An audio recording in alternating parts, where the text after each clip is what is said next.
interrupt our program to bring you this important message.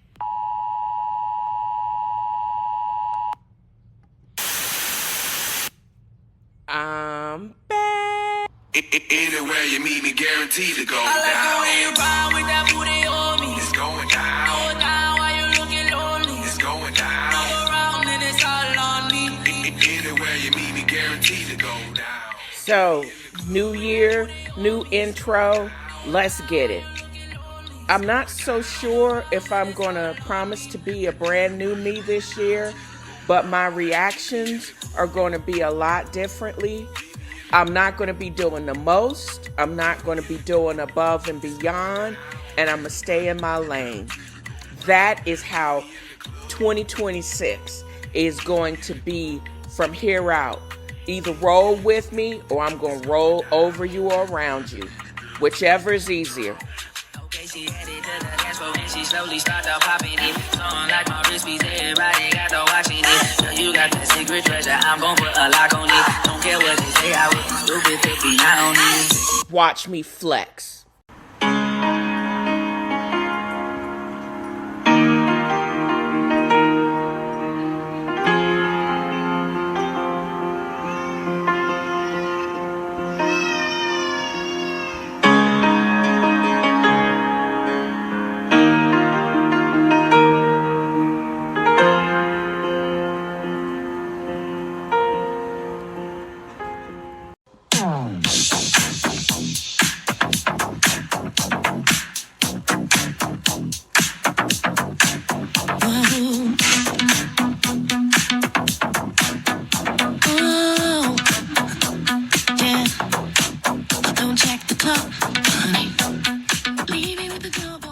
Who is that? That is me. Basically getting my swerve on. Another creative outlet that I wanted to share with the listening public. That is me, Higher Ground. I dropped it. The music is available wherever you listen to music. Run my numbers up on Spotify. Play and play often. The link to it will actually also be in this week's podcast notes. But I introduced that because basically I asked AI to create lyrics for something, song on the level of the fan dancer Beyonce and get my groove on. And getting something that is a bop is what I was looking for. I think it was a good idea, just similar to my other song that I also released on Spotify, Hold Me Close. It's just something that'll get you up and get you moving. And this is what I want to talk about today. Movement is the cure to the doldrums. Also, it has its own when you control inflammation, you actually want to move because you're not in pain. A natural way to do that, besides meditation as well as dancing, you also can use natural extracts from rosemary. One, when you boil it, that's probably a great way. It's not like you destroy its anti-inflammatory actions like you can if you add lemon and mint to boiling water, and basil, because they lose their benefits when you add to high heat. Rosemary is unique because the beneficial compounds are actually locked in the tough needle-like structure. Boiling it for 15 minutes is the best maximum antioxidant extraction, and you can steep it for flavor and for the aroma. Also, it gives you not only an energy boost, but it also gives you a brain boost. Just like listening to great music or the melodic voice of somebody that just actually feels happy and feels good because they aren't in pain. I combine this rosemary, and it makes your house smell good too, y'all, with a little bit of ginger, rosemary, and even some raw honey and some filtered water. And this gives you the tea that actually will give you the boost. The best time to use it is mid-morning, but if you also need a mid-afternoon pop, you can actually do it around 2 to 3 o'clock in the afternoon. It's great. And it also has massive anti-inflammatory response, but it also is beneficial to boost your brain power too. You know, also, I always joke about big backing, but I think understanding how big backetry actually is a low grade inflammatory state will make you think differently about not doing something about obesity. There isn't even a name for what it's called, y'all. It's called meta inflammation. No, it has nothing to do with Facebook. But if you just spend all your time doom strolling on Facebook or the like, you will get fatter. You got to get up. You got to start moving. Interestingly enough, fat cells do store energy, but as they get bigger, they outstrip their blood source.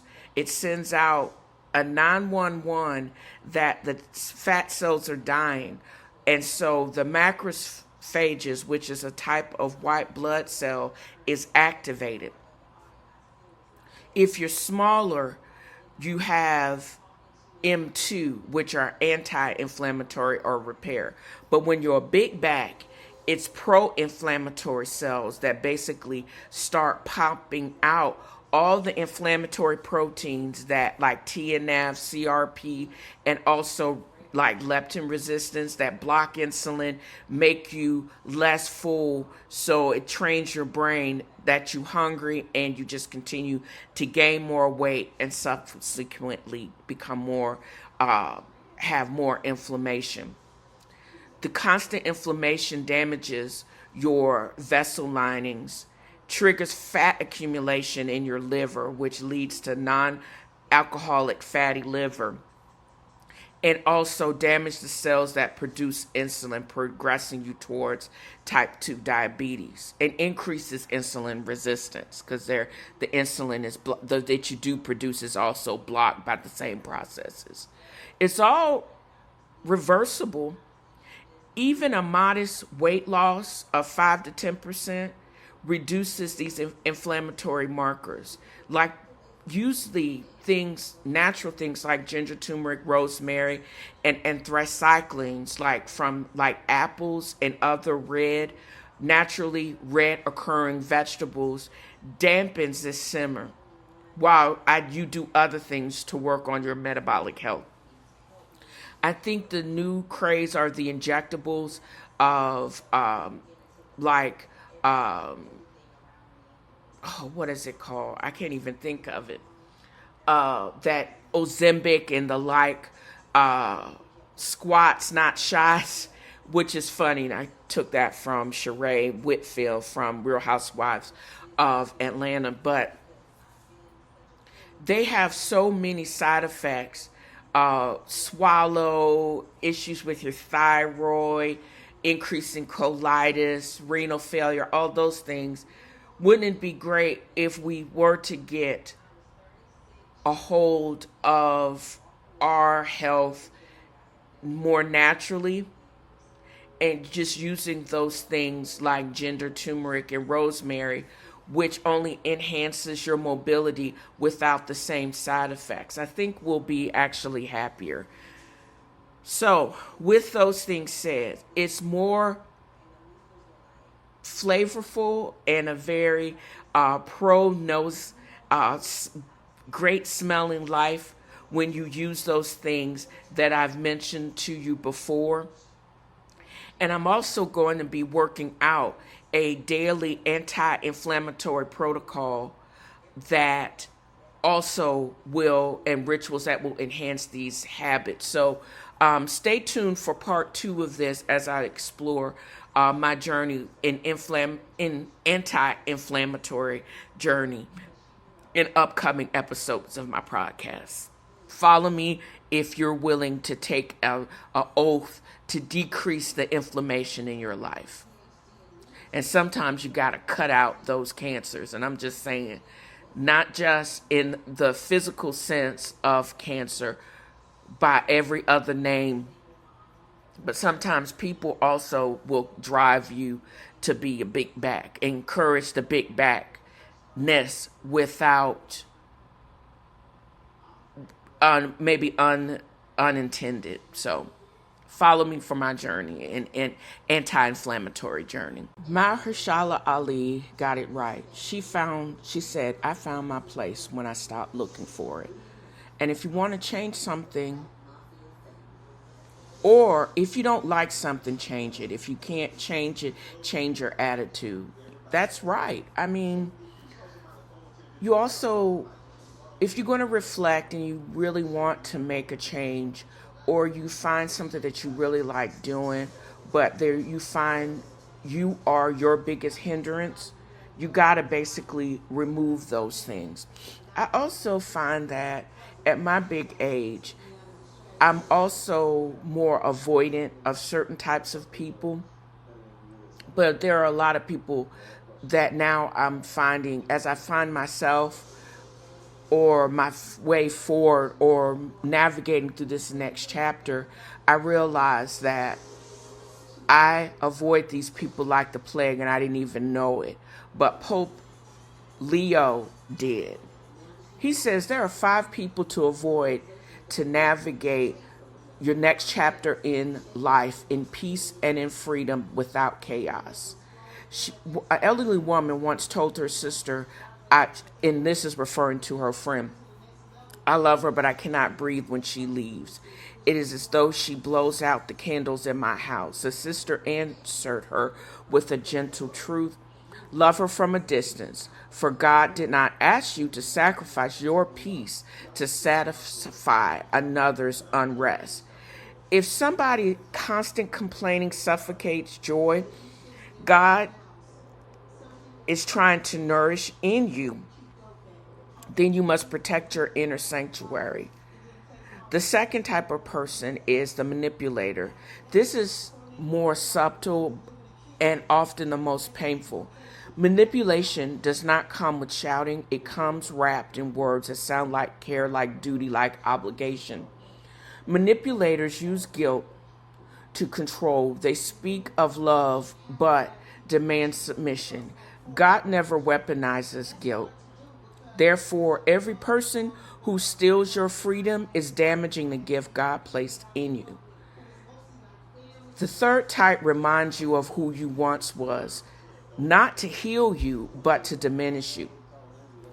They keep you fixed in an outdated portrait of who you once were, refusing to see the grace God has formed in you. Your past is not a weapon for others to wield.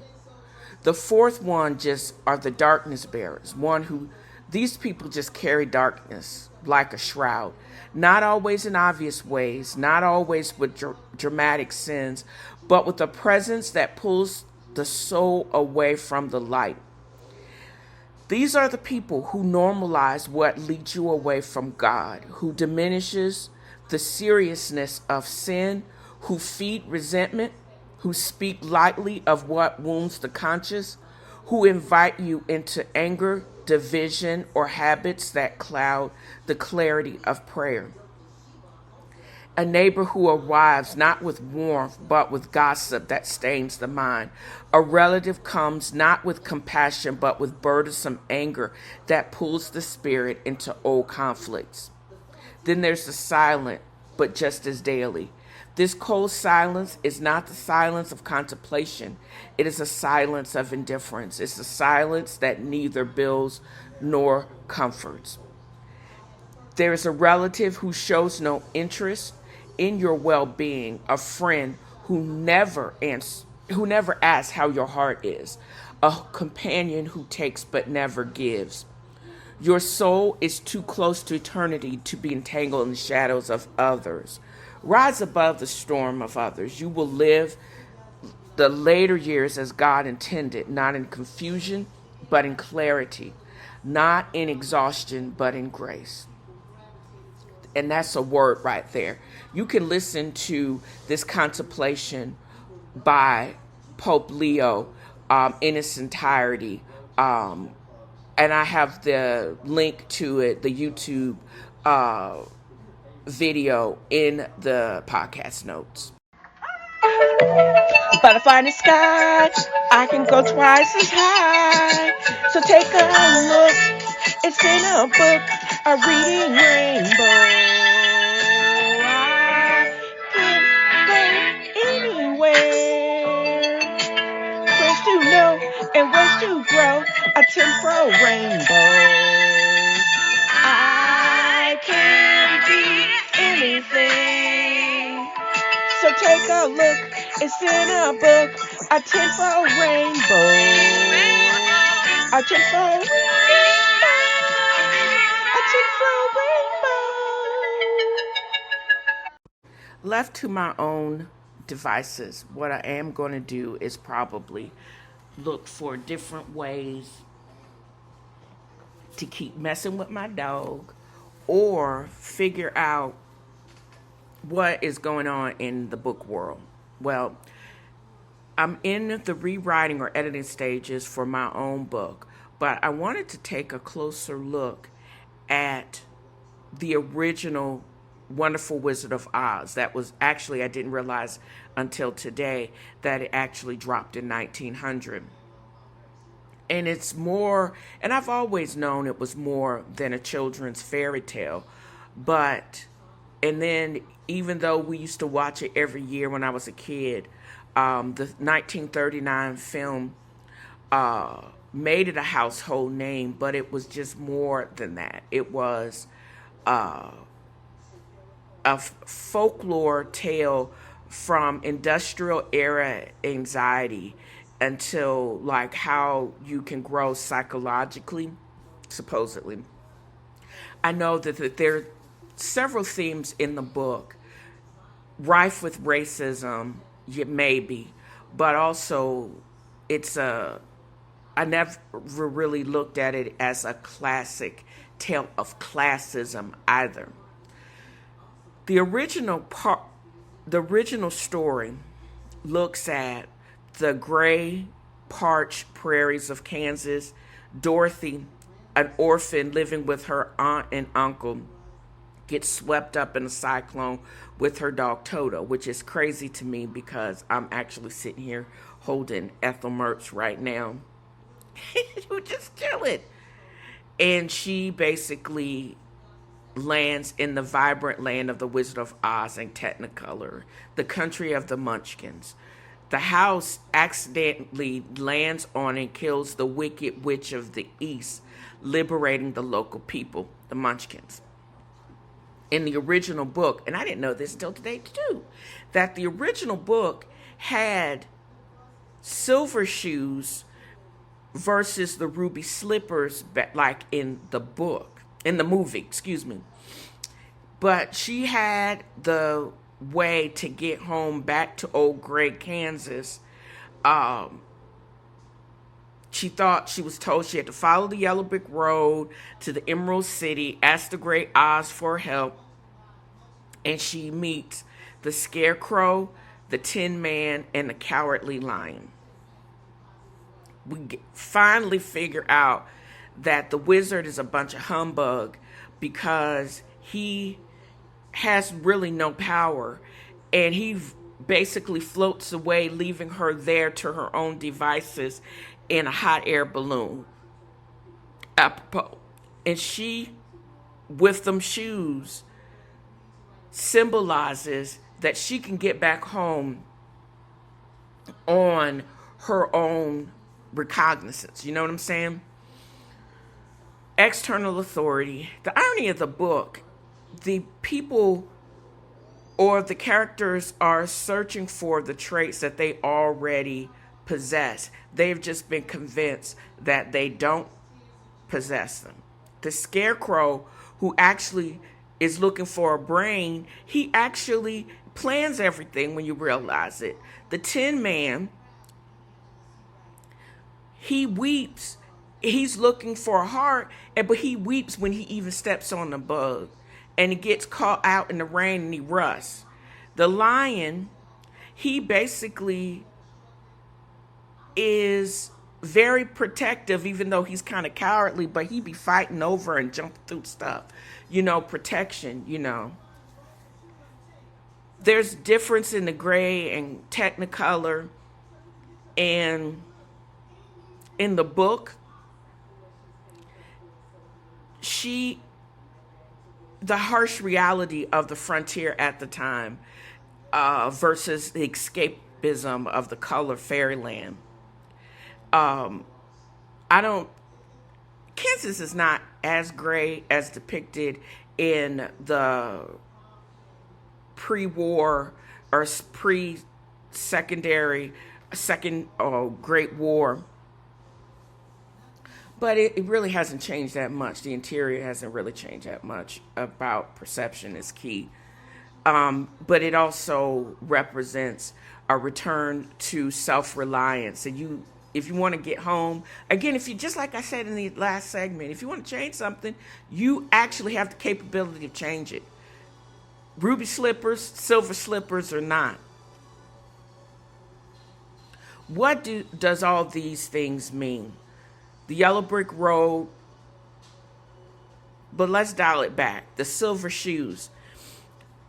In the original book, there was a popular sentiment at the start of the end of the 19th century, beginning of the 20th century, where they wanted to make the golds have our standard gold and silver. So being reliant on that, and having a gold standard, the yellow brick road, follow the yellow brick road, that was danger and deception. The silver shoes was the free silver movement, which was supposed to be a solution to all the farmers' problems. Slight problem with the free silver movement. The goal was to create a bimetal system where we put, the government that is, supplied an unlimited amount of silver coins alongside the gold standard of 16-1. Who would this help? It was to basically help the farmers, to basically cause inflation so the crops would rise on the cheaper dollar so they could actually pay off their debts.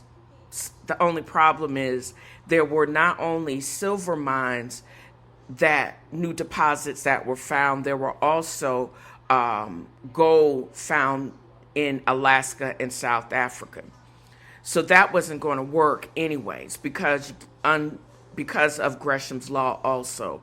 The actual market value of silver will drop if you can pump a whole bunch of silver into it, which would result in gold completely disappearing from the U.S. economy, leaving only cheap-ass silver. Instead of having a stable two-metal system, the U.S. would accidentally be crashed onto the silver standard, isolating itself from international trade because everybody traded in silver, got the gold, and left the country.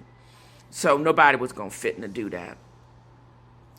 And it would eventually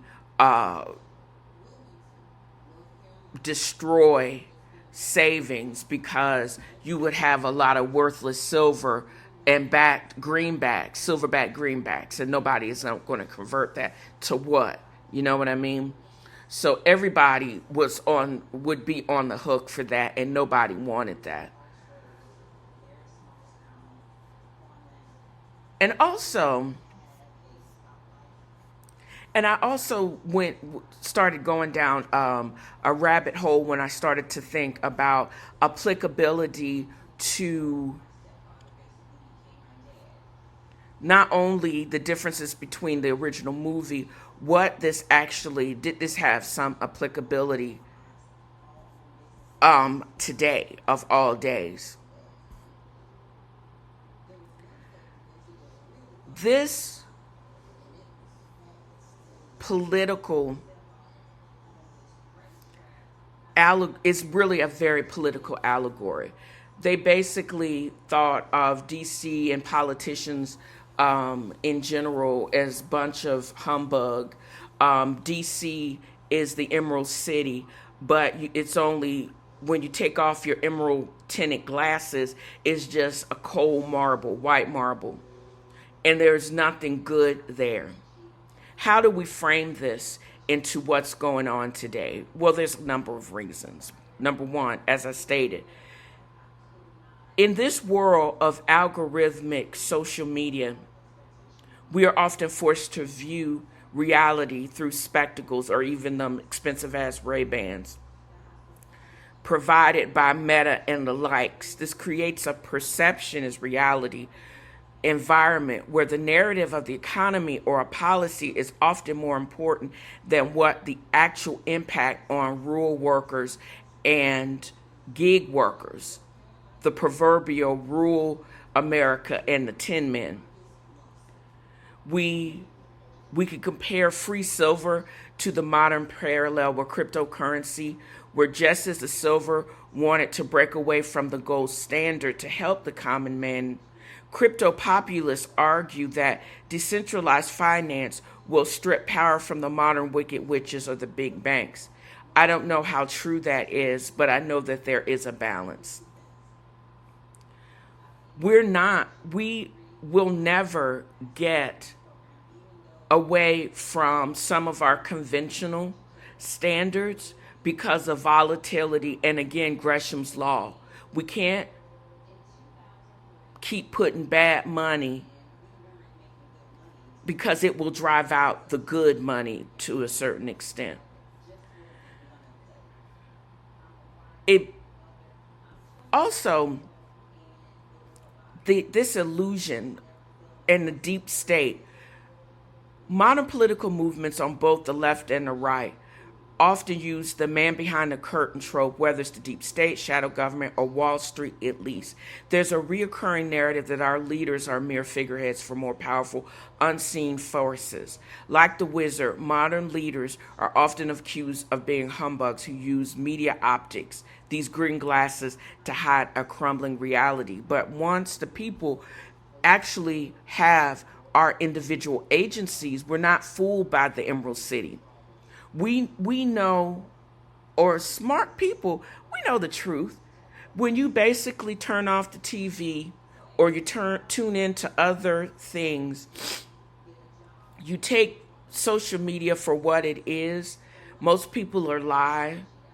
Also, I also know my power and my salvation is not going to come from DC. That is really where your destruction will come from if you rely simply on DC. But my individual agency on a local level is what's going to keep me safe, and my individuality. I can't keep isolated for too long, but I also know my true protection is really on a local level. And this political game of always being on 20, I don't have time for that either. And also, now that everybody is looking at this symbolism behind alphabet, what did that really mean in the original book and in the series, or in the movie, and in current movies? The Wicked Witch of the East was the banking and industrial monopolies. The Wicked Witch of the West meant railroad and oil giants. With the winged monkeys, and this is racist as all, are Native Americans or Chinese laborers. They weren't inherently wicked, but they were forced to do the bidding of the powerful witch, the corporations, and under contraction capital. What basically destroyed her was water, because that's how you kill bad. It was the drought and the water rights that they tried to basically, that's how you squeeze the farmers. But that's also how you get rid of what is actually holding the farmers under their thumb. And who is the wicked witch of the West today? It is Amazon, it's Google. If you control the information and delivery, that's how you monopolize and can power people. But that is where you throw some water on it and blows it all up. Just like you can destroy a computer, also you could throw off logistics if you insert a virus. And that's a word right there. If the wizard used smoke and mirrors to lead modern witches, then modern witches use algorithms, just as the witch of the West had a telescopic eye to see everything in her domain. Modern data monopolies have a 360-degree viewer of their consumer. The modern populist movement, whether focused on data privacy, right to prepare, or antitrust laws, is essentially a quest to find the bucket of water that can dissolve these concentrated centers of power. That's why once you break your dependence on social media to entertain you, or breaks its hold over you so you can act, this is one of those things that can drain you. If you can break away from the TV, from the doom scrolling, etc., and basically look for other avenues of creativity, how much better would this modern world be? I say this all the time. One of the greatest things, or the best thing that I did for myself, is when I basically signed off of most social media platforms. I don't have any need for it, and those platforms don't have any need for my information. I'm not given that much. Even a little bit of information that I put out there, I don't want it to be used to hold me hostage. That is a freedom snatcher and a peace snatcher, if I've ever heard of one. When you don't give over to the tug of social media and you do other things, that you find entertainment and you find other ways for creativity. And it actually helps somebody. For the words that you find, the truths that I find out for myself, I'm hopeful that it's going to actually help somebody else find meaning in other things to read, or look at things from old, like I did with the Wizard of Oz, looking at the themes and symbolism and finding other meanings from it to not only help me and feed my soul, but hopefully will actually assist in this nourishment for others. Y'all know, left to my own devices, I'm going to have AI assist me in reimagining a world or entertain me in ways that conventional TV and other podcasts can't. Well, the photo that is included with the podcast notes basically tells that. It's my version of representation, political resilience, and the Black girl magic that basically informs and supports my life. Dorothy, in this case, is an African-American every woman. She represents and is cited as the backbone of democracy, that modern Black women. We journey from Kansas to Technicolor Oz as we transition by being overlooked in the margins to a center stage in the vibrant, complex political landscape. I changed the silver shoes or the red slippers to Louboutins because we always going to have some drip. Economic and social power that represents Black women, we wield every single day in our own agency. People are sitting back watching. What are we going to do? How are we going to fix this? When y'all told you didn't want to fix this. You got rid of DEI. You didn't want to know how to include us. You basically tried to dismantle it. You basically said and called Kamala Harris names. Says she was ill-equipped to lead us. We tried to put and support even the white girl, Hillary Clinton. Y'all said, nah, we're good over here. So this is what you get. We basically task or castigate people like Kamala Harris, who's overqualified for every role that she has been has tried out for. She has what is representation of institutional intellect. She was a prosecutor, attorney general, VP.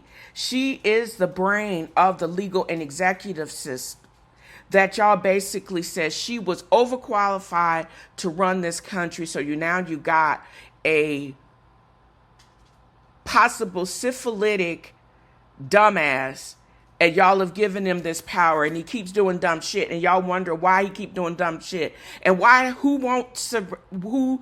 and y'all don't have the balls to stop it. But y'all put the most qualified lady back on the side because it was way obvious that she was overqualified for the position that she was running for. And she could have done it with her hands tied behind her back. Then we got Stacey Abrams. She is a lion, but y'all tried to make her cowardly, fighting against voter suppression and political giants in the South. Her roar is the voice of the truly disenfranchised. Her journey isn't about finding courage. It's about the endurance to keep roaring until the gates of the Emerald City, the capital, whether in Atlanta or in D.C., are open to everyone. And then we got Jasmine Crockett cutting them deep with her rhetoric, sharp wit, and passionate defenses in congressional hearings. Tin Man. Usually Tin Man is an industrial worker hardened by a system until he lost his heart.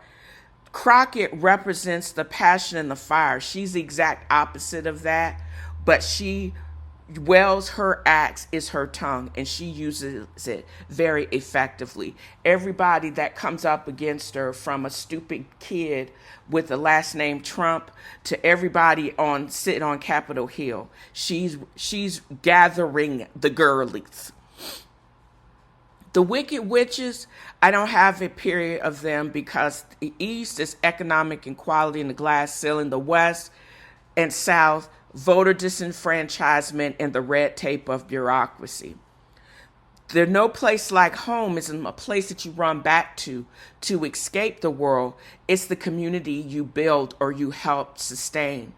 Dorothy, the every woman, realizes that her power doesn't come from a wizard's approval, but from a sisterhood she's formed on that yellow brick road.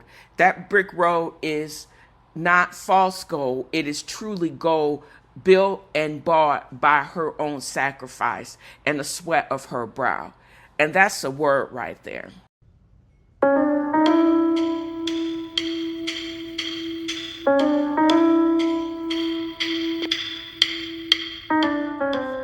My apologies to Henry Mancini, but a riff on the Pink Panther theme is in alignment with a podcast segment dedicated to a fictional PI and all about true crime, or fictional crime in this case.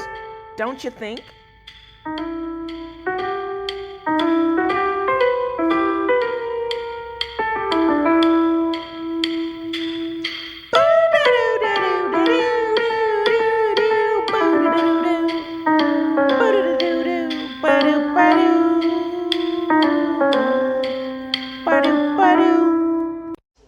Yes, billionaire scammer extradited to China. That's one thing I can say about the Chinese. They do got the death penalty, and you ain't gonna stay on death row for too many years before they zip your ass. But Chen Zi is gonna want to flee because this dude ran up against somebody because he was allowed to operate with impunity within this country for over a decade, and they finally got him. How do you mean, y'all, this joker is... How does Joker have scam farms? Are you kidding me? Look here. This dude, 37-year-old, running internet, scamming people for billions. He basically operated up against the I didn't know Cambodia since the Khmer Rouge rolled through there, why is it now a haven for billionaire scammers? He was basically, and he also had his company, Prince whatever, actually had a bank, a subsidiary of the Prince Group. And they basically froze the assets and liquidated that bank, and they were banned from offering new banking services. They said, customers, you can still withdraw your money and repay loans, but they can't offer any new products because it's all a mechanism to launder money and steal money. They got him on RICO, cross-border gambling, fraud syndicate, multiple crimes, operating illegal casinos, and a whole bunch of business operations, and concealing criminal proceeds. This dude came to Cambodia, gave up his Chinese visa, and became a citizen of Cambodia, where he was allowed to operate and become a multi-billionaire.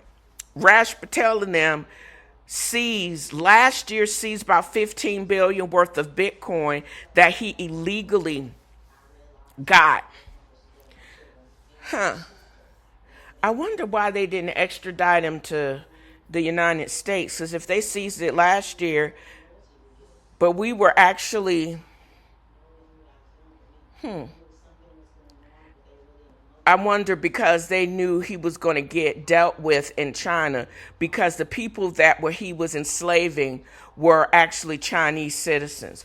He would basically lure the people over and promise them jobs, but then he would make them and put them in these places where they had to commit fraud. That's on some next level above the Nigerians from what we know. He rolled up against somebody big time, because who does that? And the Chinese, and they extradited them back, knowing that they got the death penalty. Unless it's a front, they're trying to hide it because he is actually working for one of the government officials. But I think he rolled up against the government, and they gonna get money. They gonna make. Why do I have a thing that they basically have state sanctioned fraud, and he's gonna be putting head of it to work off for like 20 years or so? He basically, the prison that he has gotten for the everyday Chinese is the prison that he is gonna rot in. Wow. Very organized. He built an entire network based on fraud. Scheming, but somebody made a mistake. Somebody underneath him got greedy and wanted to take, and they got to one of them, and they just decided, you know what? I'm not trying to get extradited to nowhere, especially not to China. I'm Gucci. Let me just stay over here. We gonna rat on him so we can at least stay in the country. I think that's pretty dope in a way, but it's like people work hard to steal other people's money when there's enough money, obviously an infinitum, that can go around, and they basically, or he chose the dark side because he wanted more and more, because he was greedy. Now he and his buddies are getting ready to be taken down, and it didn't even have to be that way. Nobody don't need to feel sorry for him. He got because he got greedy.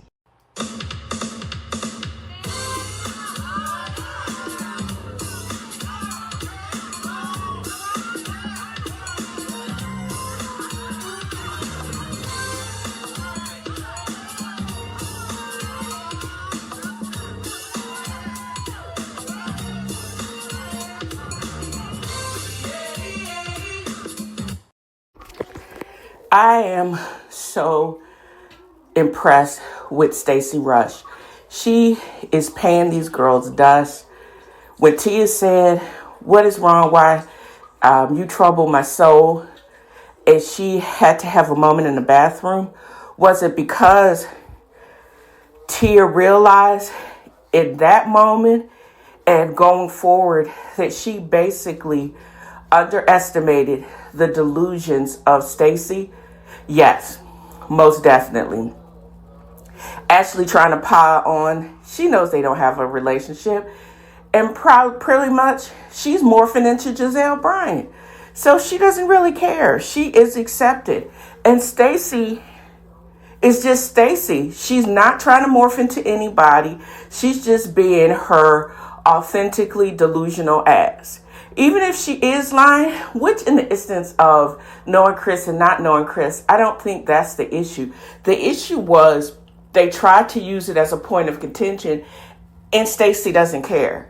And firmly, Monique really doesn't care, because I don't really think she does until this whole defamation and taking you to court.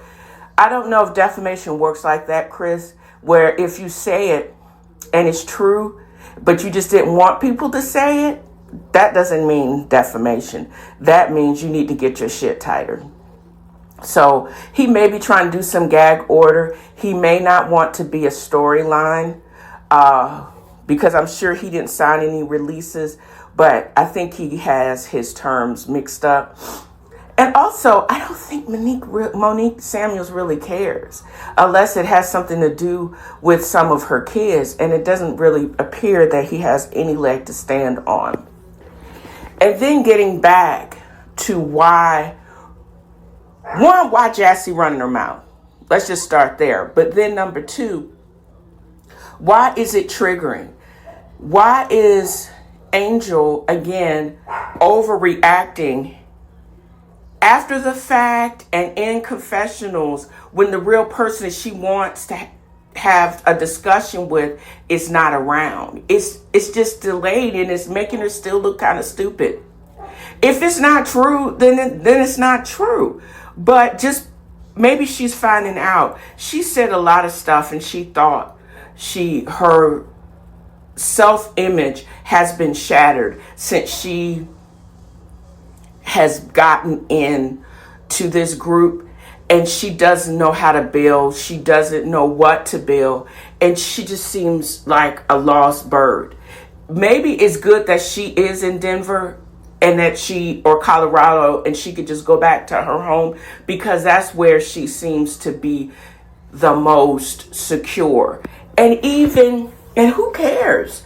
You know, she would still get alimony, she would still get half, but maybe her entire self-image or how she appeared to herself has been shattered. But does that mean she is nothing anymore? I don't know. I don't think she has a balance. She still has gone back to being uncomfortable this trip.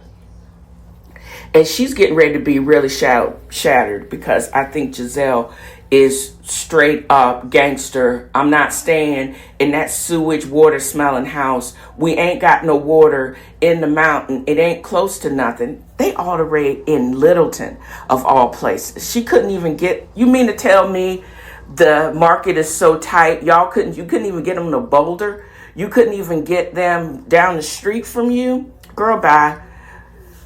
If you really wanted to flex, why couldn't you get one of those glamping domes on your property? You don't got it like that? Girl, bye. This is so dumb. And that would have been the flex. Glamping right on your 30-acre property? Or are you just scared that they would not understand even that? Girl, I'm done. I'm kind of over the Angel Massey of it all. This could have gone so much better than what we're actually seeing. How confused is everybody else with the Angel Massey of it all? Will the real Angel Massey please stand up? This latest episode of Real Housewives of Potomac started off kind of like her season started off, with interesting. Her mood was different. Now it's giving train wreck. I can't even say it's funny like a Lucy and Ethel moment. I can't say that is any different than her delayed reactions and reads and getting caught like a deer in the headlights. It seems like she's still trying to impress Giselle, and Giselle knows that, and she ain't having it. It's just that if she would just relax and have fun, lean into the quirky mindfulness stuff, because right now it's giving BS. I don't know. I think I agree with Dustin Ross and Carlos King and C Murder, Claudia Jordan. If she would just lean into her reality, it would be more pleasurable. But right now, she's back to looking tired and confused, and she's disengaged, and she's just coming off whack. I think if she were to kind of listen without clenching up to something that Monique is saying, because Monique is really kicking the knowledge. Jassy is tripping because she's just a newly married wag. Her man is still in the NFL. So we could put a pin in that. And she seems to have a personality where we got two wags, old school NFL players. Bobby Massey is no longer in the NFL, retired. Chris Samuel retired at the top of his game from the NFL. Monique is seeing certain things. I don't know if she's completely projecting, but she also made a valid point. We're not seeing the whole story, so we may just need to reserve judgment. And I think that's the best, partially non-judgmental observation that she could give, because I don't even understand why she got them eating out in the cold air of it all. Why are those dudes over there? And she made a very good. Is it because that's Bobby's thing? These are Bobby's friends? Because they were all looking at them like these women were crazy. I don't know. I can't even make a judgment. It just was weird. And I think the person that pointed out the weirdness the most, and she hit it, is Stacy and Wendy F.A.A.F.O. They were like, who these men? Who these men? I was like that too. They were just looking at them like they were like fish in a bowl. Is this the type of clientele that you interact with? That basically go incognito, they don't want to do or need to do cameras? I wonder, is Bobby's fed up? He said he gave you the time. We're supposed to have rap. He followed her because he thought this was what you wanted. To a certain extent, this is what, and he's still kind of doing that, but is he fed up? Or is Angel projecting because she feels let down, because she said this is going to be so easy, like fish, shooting fish in a barrel, blah, blah, blah. And now he's seeing it up close, and he already saw it that these women don't give a crap about you, Angel. They looking at the pretension. They don't care. They'll clown even with their fabulous life because they still feel inauthentic. You still look and feel uncomfortable. Nobody cares, Angel. Literally nobody cares. I almost would feel bad for her if I think she would buy a clue, and it looks like this is another episode where she has not bought a clue, because I don't give a crap about what you got to say in your confessionals and after the fact. Why can't you just clear it up and clear it right in the moment? But these delayed reactions are tired, they're old, and it just proves that your place is not safe on this cast. and you need to get up out and just concentrate on expansion of your Wonderland travel, because this ain't hitting it. So I am sitting here trying to figure out what is bugging me about Angel Massey. It's just that she is consistently inconsistent. She has never met a group of women like the women on Potomac. She had so many opportunities to gather the girls all together. They were not going to let her do the bare minimum and think that she was going to fly. Only one person gets to do that, and that's Giselle Bryant. Mad shade right there, but she's not going to be top of the group because she's a wag, and I don't think she's ever found her place in this group because they aren't wags. Former wags like Monique Samuels and Jassy, who is a current wag, whose man is currently playing, and that has a little bit of a personality and is messy as hell. Angel saw herself so much above it all, and she just never found her way of finding her way to integrate herself into this group.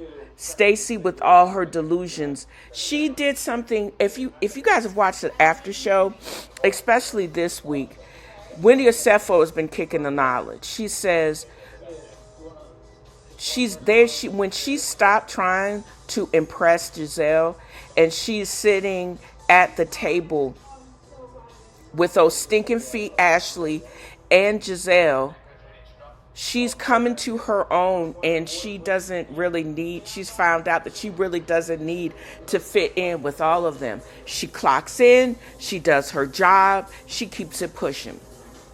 And you mad because you have planned on ganging up on her and Stacy. Aaron and Stacy are like, we ain't here for the shits. She's paying them dust.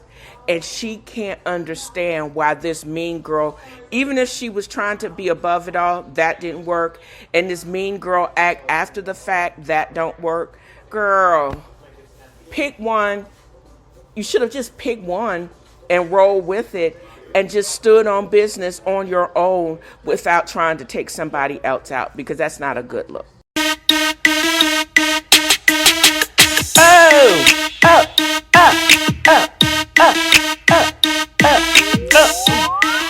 You can take the girl out of the hood, but you can't take hood music out the girl. But I'm going to end this with a word, just as I started this podcast. Do or do not do. There is no try. And that's a word from Yoda.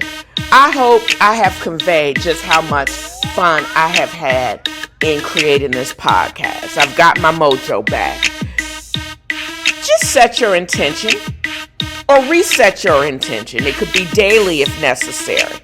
Mine is peace. No mental dumping over here. If I'm acting like I'm not listening, I'm probably not. I'm not your therapist. I'm not a therapist. Keep the crazy to yourself, child. You do you and leave me be. The sooner you figure that ish out, the happy you will be. So this is what I want to convey in this podcast. And that wraps another of F.A.A.F.O has a fro. Join me next time as I throw shade and point out the shade and simply have fun. Y'all have a great new year.